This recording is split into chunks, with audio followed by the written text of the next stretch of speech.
ಬೌದ್ಧ ಧರ್ಮದಿಂದ ಲಿಂಗಾಯತ ಧರ್ಮವು ಯಾವ ರೀತಿ ಯಾವ ಯಾವ ಯಾವ ರೀತಿ ಪ್ರಭಾವಿತಗೊಂಡಿದೆ ಎಂಬುದನ್ನು ತಿಳಿದುಕೊಳ್ಳೋಣ.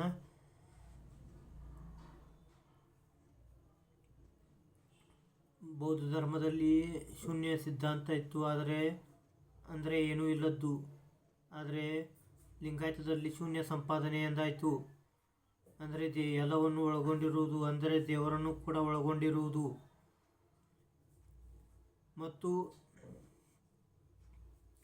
ಮತ್ತು ಅಲ್ಲಮನ ವಚನಗಳಿಗೂ ಮತ್ತು ಬೌದ್ಧ ಸಿದ್ಧರ ಬಾಣಿಗಳಿಗೂ ಹಲವಾರು ರೀತಿಯ ಅರ್ಥಗಳಲ್ಲಿ ಸಾಮ್ಯತೆ ಇದೆ.